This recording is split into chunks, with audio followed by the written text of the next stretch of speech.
PV news people's voice ಚಾನೆಲ್ಗೆ ಸ್ವಾಗತ.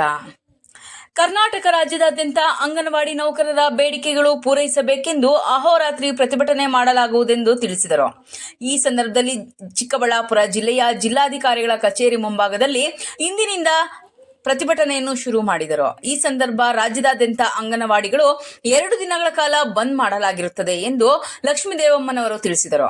ಈ ವೇಳೆ ಅಂಗನವಾಡಿ ನೌಕರರ ಸಂಘದ ಅಧ್ಯಕ್ಷರಾದ ಜಿಎಂ ಲಕ್ಷ್ಮೀದೇವಮ್ಮ, ಕಾರ್ಯದರ್ಶಿ ಕೆ ರತ್ನಮ್ಮ, ಸಹ ಕಾರ್ಯದರ್ಶಿ ಮಂಜುಳಾ, ಉಪಾಧ್ಯಕ್ಷರು ಪದ್ಮಾ, ಅಲ್ವೇಲಮ್ಮ, ತಾಲೂಕಿನ ಎಲ್ಲ ಅಧ್ಯಕ್ಷರು, ಉಪಾಧ್ಯಕ್ಷರು, ಕಾರ್ಯಕರ್ತರು ಮತ್ತು ಅಂಗನವಾಡಿ ನೌಕರರು ಈ ಪ್ರತಿಭಟನೆಯಲ್ಲಿ ಪಾಲ್ಗೊಂಡಿದ್ದರು.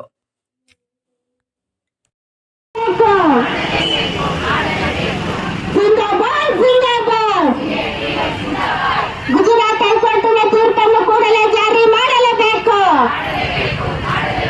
3 ಮತ್ತು 4ನೇ ದರ್ಜೆ ನೌಕರರನ್ನಾಗಿ ಪರಿಗಣಿಸಲೇಬೇಕು. ಜಿಂದಾಬಾದ್ ಜಿಂದಾಬಾದ್, ಬೇಕೇ ಬೇಕು, ಬೇಕೇ ಬೇಕು, ಜಿಂದಾಬಾದ್ ಜಿಂದಾಬಾದ್. 150 ಕೋಟಿ ಆಮಿಷ ಕೊಟ್ಟು ಏನು ಇವತ್ತು ವಕ್ಫ್ ಬಗ್ಗೆ ಏನೋ ಹೇಳ್ಬೇಕು ಅಂತ ಮತ ಹೇಳಿದ ಪ್ರಶ್ನೆ ಮೇಲೆ ಮಾತ್ರ ಚರ್ಚೆ ನಡೀತಾ ಇದೆ. ಅಸೆಂಬ್ಲಿಯಲ್ಲಿ ಚರ್ಚೆಗಳು ನಡೀತಾ ಇದೆ. ಇವತ್ತು ಬಂಡವಾಳಗಾರರಿಗೆ ಯಾವ ರೀತಿಯಲ್ಲಿ ಭೂಮಿಯನ್ನು ಕೊಡಬೇಕು, ಯಾವ ರೀತಿಯಲ್ಲಿ ಕಾರ್ಮಿಕ ವರ್ಗಕ್ಕೆ ಶೋಷಣೆ ಮಾಡಬೇಕು ಅನ್ನೋದ್ರ ಬಗ್ಗೆ ಚರ್ಚೆ ನಡೀತಾ ಇದೆ. ಇದೇ ಸಿದ್ದರಾಮಯ್ಯ, ಬಡವರ ಪರ ಅಂತಕ್ಕಂಥ ಸಿದ್ದರಾಮಯ್ಯ, ಕಾರ್ಮಿಕರ ಪರ ಅಂತಕ್ಕಂಥ ಸಿದ್ದರಾಮಯ್ಯ ಇವತ್ತು ದಿನಕ್ಕೆ 14 ಗಂಟೆ ದುಡಿಯಬೇಕು ಅಂತೇಳಿ ಸರ್ಕಲ್ ಹೊರಡಿಸ್ತಾರೆ. ಅಯ್ಯ ಸಿದ್ದರಾಮಯ್ಯವರೇ, ನಾನು ಬಡವರ ಪರ ಅಂತಕ್ಕಂಥ ನೀವು ಒಂದು ಸಲ ಕಾರ್ಮಿಕ ಕಾನೂನನ್ನು ನೀವು ತಿಳ್ಕೊಳ್ಬೇಕು. 8 ಗಂಟೆ ಕೆಲಸ ಮಾಡಬೇಕು ಅಂತ ಅಂತಾರಾಷ್ಟ್ರೀಯ ಕಾರ್ಮಿಕ ಮಂಡಳಿಯಲ್ಲಿರ್ತಕ್ಕಂಥದ್ದು. ಯಾಕೆ 8 ಗಂಟೆ? ನೀವು 1ನೇ ತಾರೀಕು ಮೈಡೇ ಮಾಡ್ತೀವಲ್ಲ, ಯಾಕೆ ಮಾಡ್ತೀವಿ?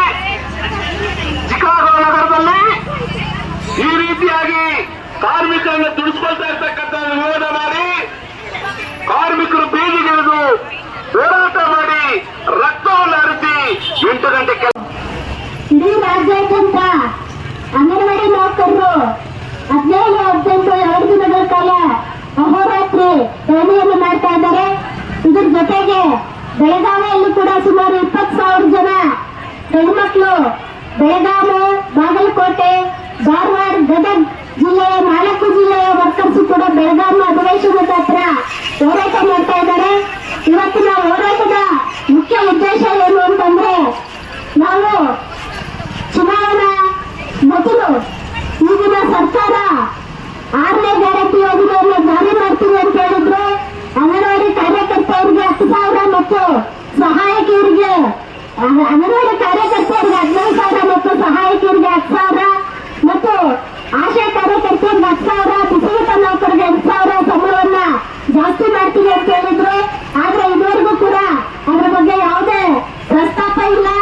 ಇವತ್ತು ಗ್ರಾಜ್ಯುಟಿಯನ್ನ ಸುಪ್ರೀಂ ಕೋರ್ಟ್ ಆದೇಶದ ಪ್ರಕಾರ ನಮ್ಮ ರಾಜ್ಯದಲ್ಲೂ ಕೂಡ 2023 ಏಪ್ರಿಲ್ 1ನೇ ತಾರೀಕಿಂದ ಗ್ರಾಜ್ಯುಟಿಯನ್ನ ಜಾರಿ ಮಾಡ್ತೀವಿ ಅಂತ ಆದೇಶ ಮಾಡಿದ್ದಾರೆ.